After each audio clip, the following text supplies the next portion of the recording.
The persistent November rain hammered against the asphalt of Interstate 95, just outside of Baltimore. Streetlights reflected in puddles that gathered along the highway's shoulder, where Monica Reeves stood with her thumb extended, her other arm clutching a weathered duffel bag against her chest.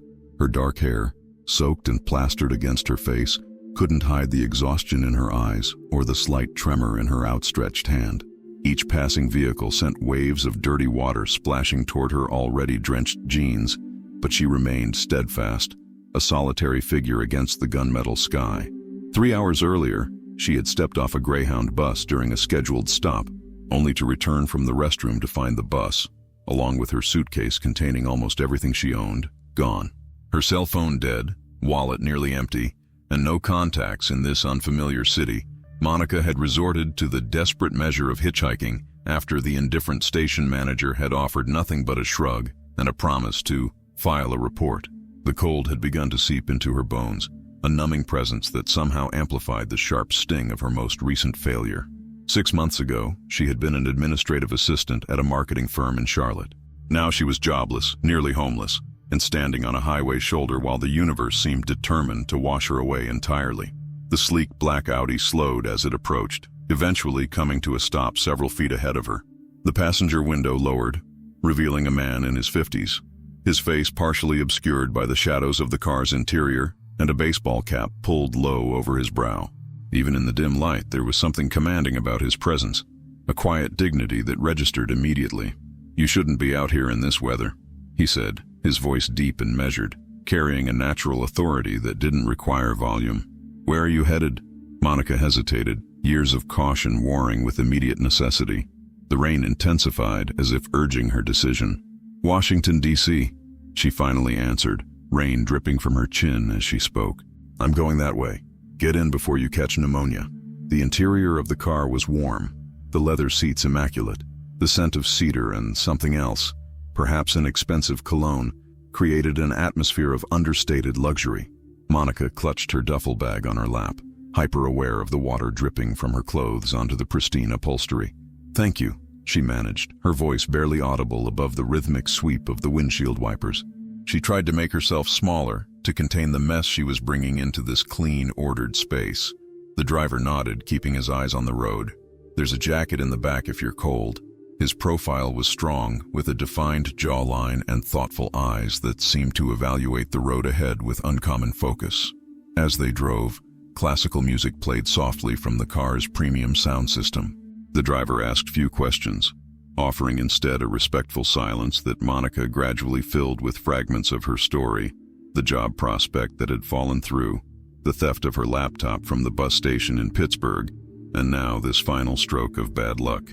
"I'm not usually this much of a disaster," she said with a self-deprecating smile that didn't reach her eyes. 6 months ago I had an apartment, savings, a career path. It's amazing how quickly it can all unravel." He glanced at her briefly, his expression contemplative rather than pitying. "Life has a way of testing us sometimes," he commented, his tone suggesting personal experience with adversity. "But it doesn't define you. We all have chapters we'd rather skip, but they're still part of the story." There was something in his voice, a resonant quality that carried both warmth and gravity, that made his simple words feel like an anchor in Monica's churning sea of uncertainty. For the first time in weeks, she felt a small spark of something that resembled hope. As they drove through the rain-slicked night, the lights of other vehicles creating streaks of color against the darkness, Monica found herself sharing more than she had intended. Something about this stranger's quiet attentiveness opened a channel for words she hadn't spoken aloud. Her mother's early onset dementia, the medical bills that had drained her savings, the boyfriend who had decided her problems were too much, and exited with barely a backward glance. "You've weathered a lot," he observed during a natural pause in her narrative. "Most people would have broken under less." "Not sure if I'm strong or just stubborn," she replied with the first genuine smile she'd felt in days. "There's not always a difference," he said, a hint of amusement warming his voice. When they reached the outskirts of D.C., Monica directed him to a modest motel where she had enough money for a night or two while she figured out her next move. The neon vacancy sign buzzed and flickered, casting an intermittent blue glow across the car's interior.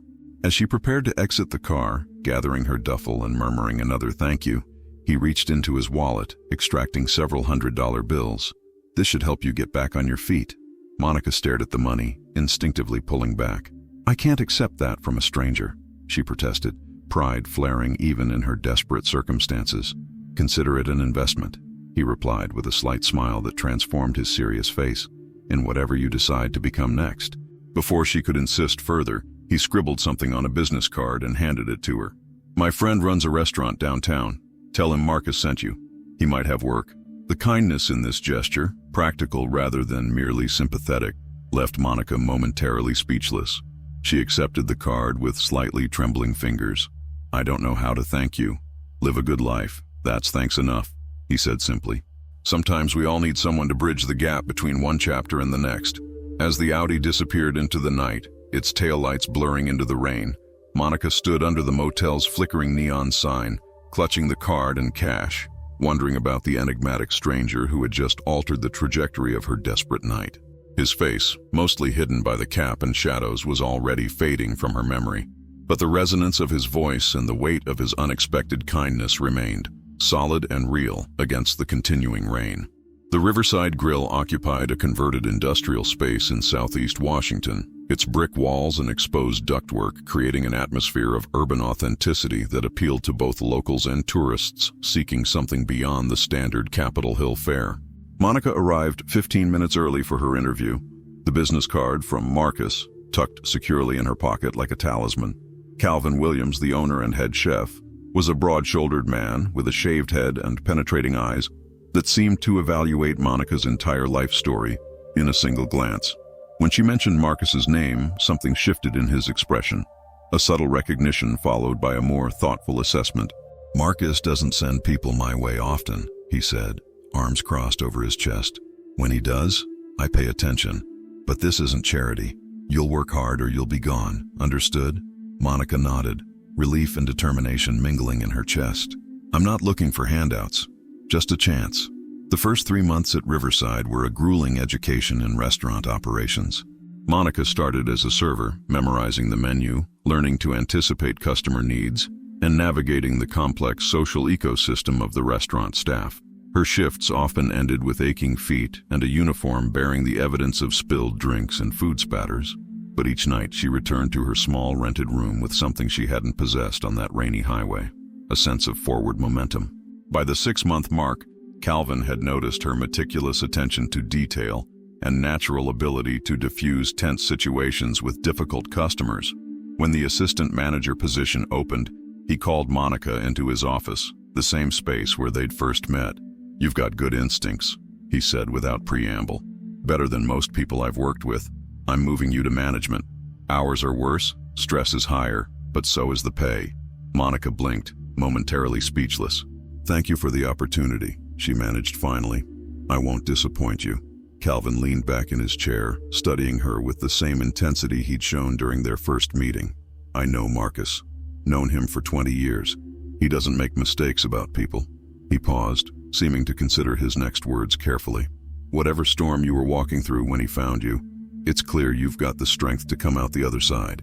The mysterious Marcus was never mentioned again, becoming an unspoken foundation upon which Monica's new life was being constructed.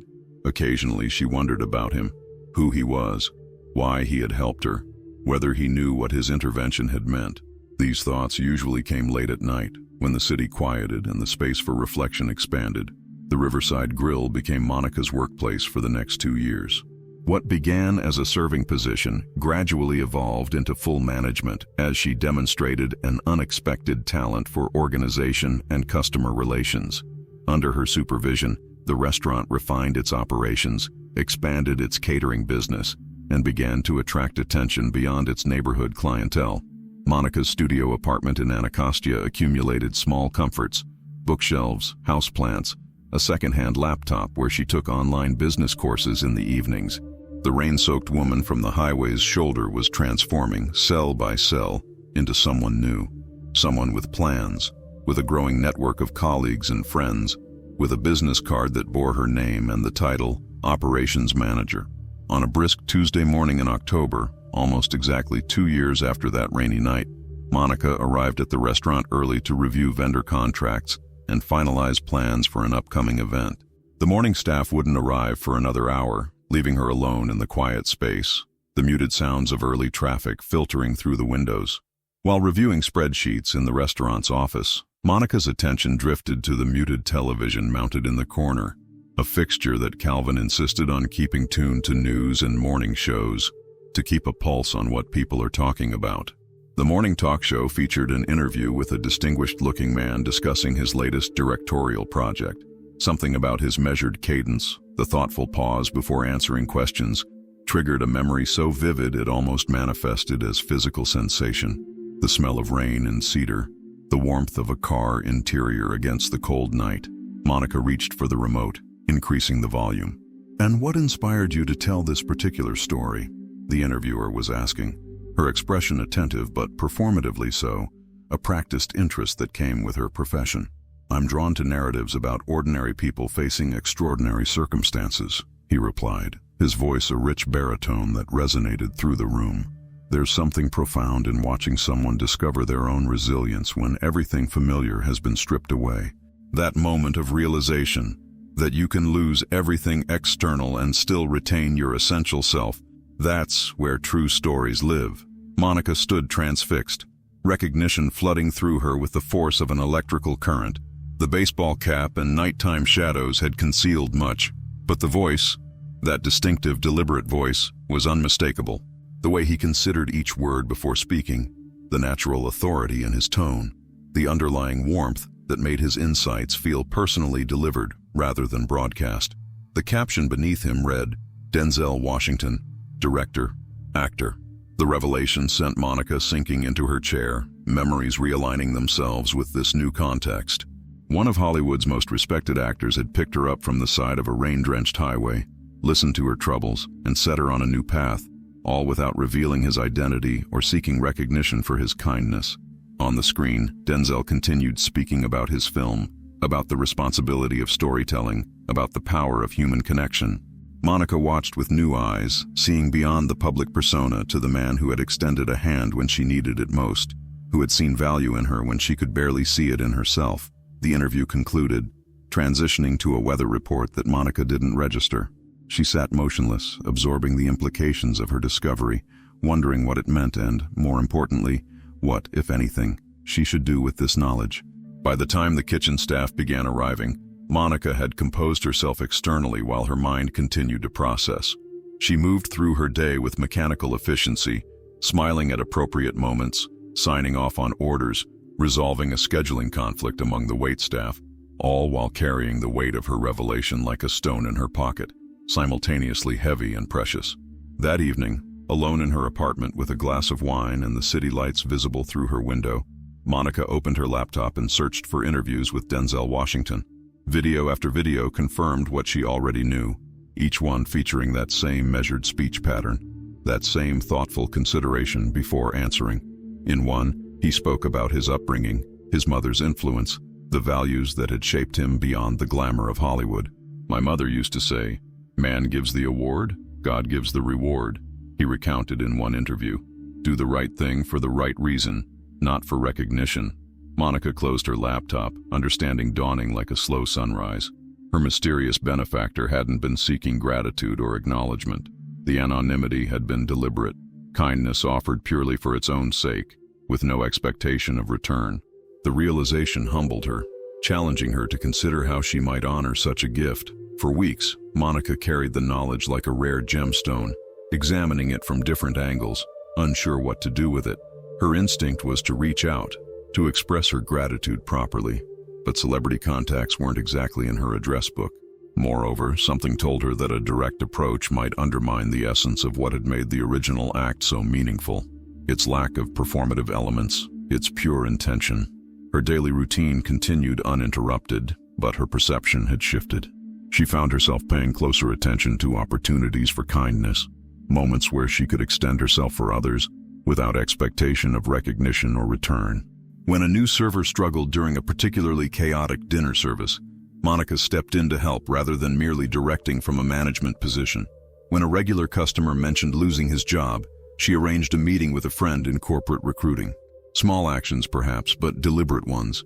Conscious choices to participate in the economy of compassion that had altered her own trajectory.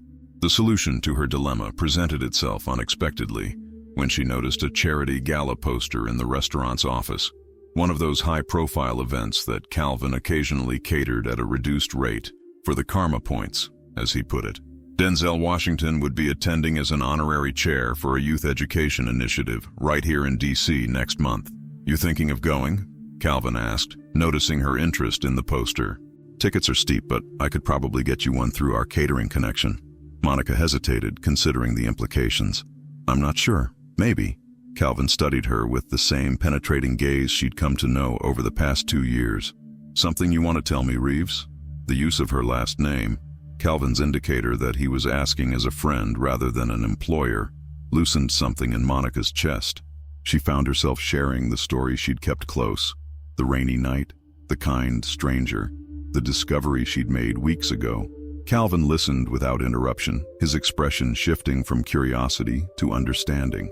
When she finished, he leaned back against his desk, arms crossed in his characteristic stance. "So you want to thank him?" "Yes." "No, I don't know," Monica admitted. "There's something almost sacred about what happened. I don't want to cheapen it by turning it into some celebrity encounter story." "But you need closure," Calvin observed. It wasn't a question. Maybe closure isn't the right word, Monica reflected. More like acknowledgement. Not public, not for anyone else, but just between us. To let him know that what he did mattered, that it created ripples. Calvin nodded slowly. "I'll get you that ticket." The gala was held at the National Building Museum, its soaring columns and elegant architecture transformed by strategic lighting and floral arrangements. Monica, in a borrowed dress and carefully applied makeup, felt simultaneously out of place and exactly where she needed to be. The crowd was an eclectic mix of political figures, business leaders, entertainment personalities, and philanthropists, power and influence dressed in formal wear, exchanging pleasantries over champagne. Monica navigated the periphery, her years of restaurant work providing an unexpected advantage in reading the dynamics of the room. She spotted several recognizable faces, a senator here, a television host there, but her attention remained focused on finding one particular person. She spotted him across the room, engaged in conversation with a small group. The confident way he occupied space, attentive to whoever was speaking, it was the same considerate presence she remembered from the car.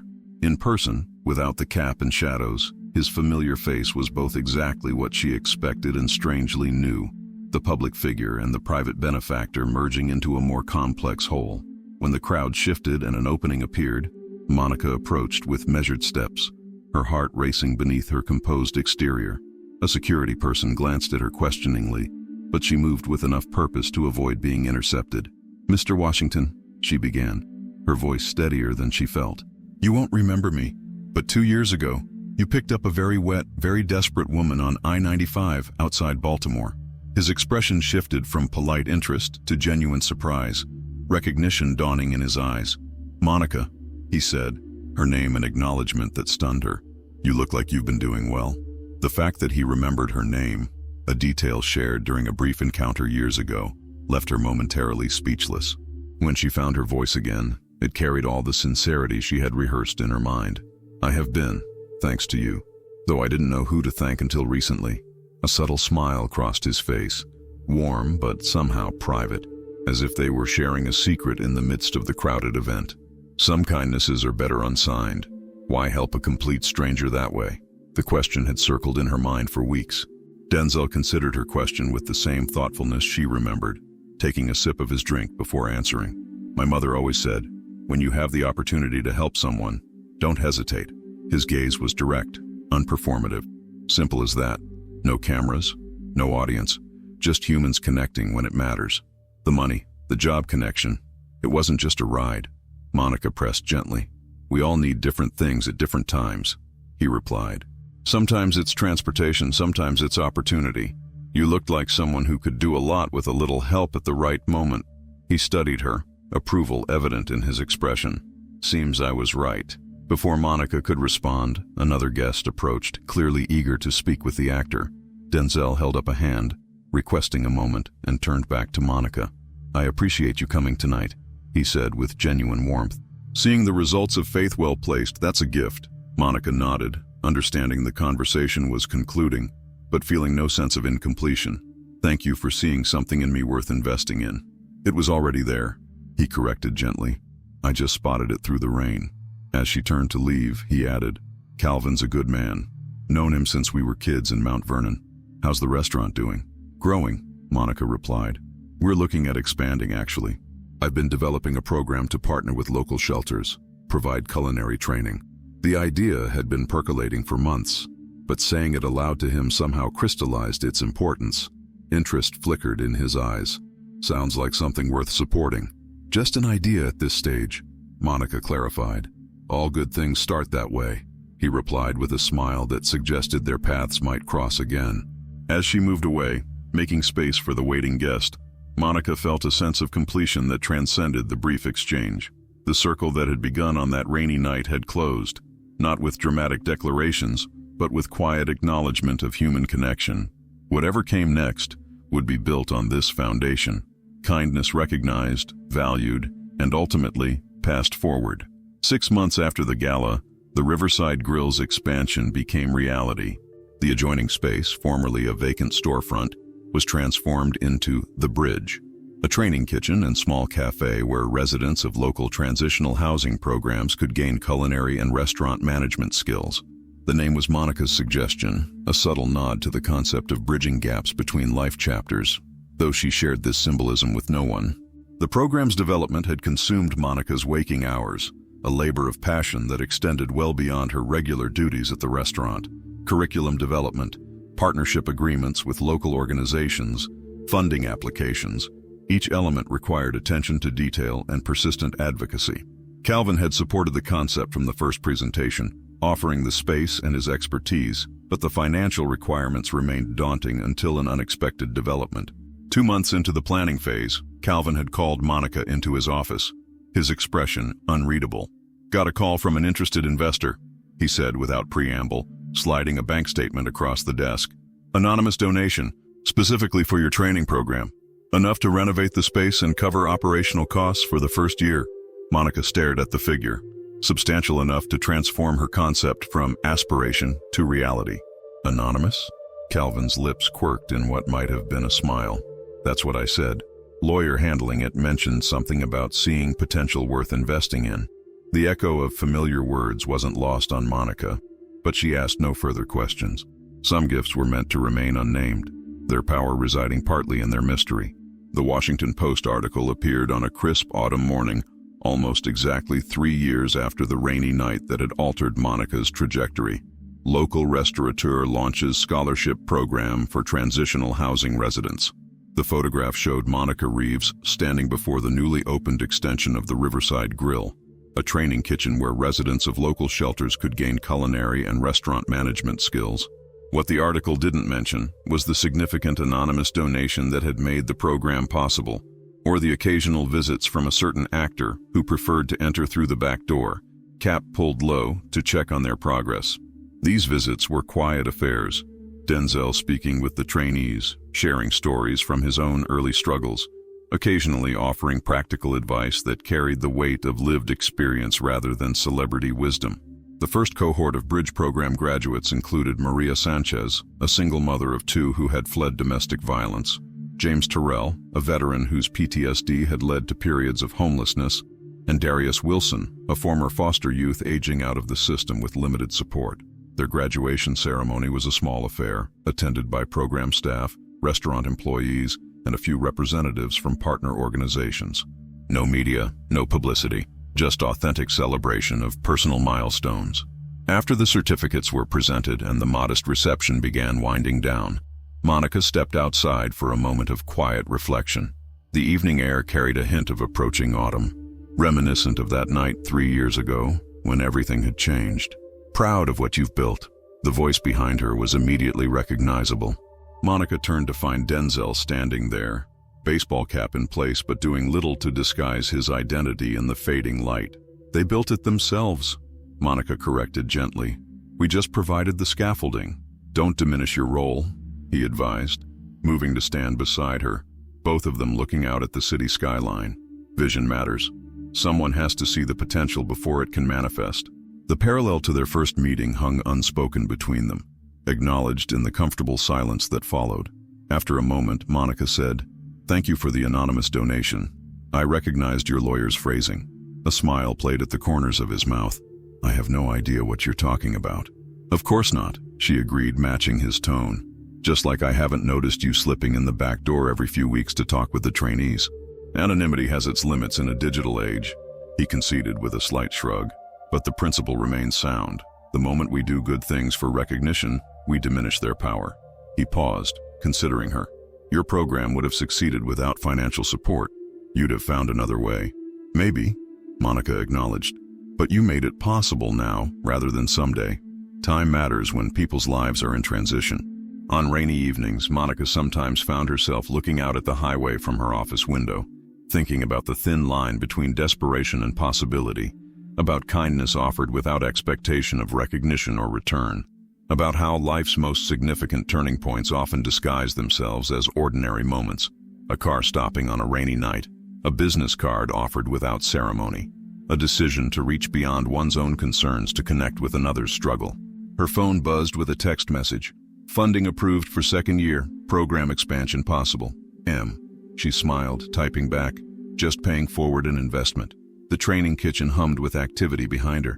Voices learning, laughing, rebuilding. Outside, the rain continued to fall, washing the highway clean, while inside, strangers became colleagues, then friends, then family of a different kind. The circle of kindness expanding outward, touching lives Monica would never know, creating ripples from a single stone cast into waters that had once threatened to overwhelm her. Monica tucked her phone away and returned to the kitchen, where someone new was waiting for a chance to begin again. A young woman with exhaustion in her eyes and determination in the set of her shoulders. Someone standing at the edge of her own rain-soaked highway, looking for the headlights of opportunity. "Welcome to the bridge," Monica said, extending her hand. "Let's talk about what comes next."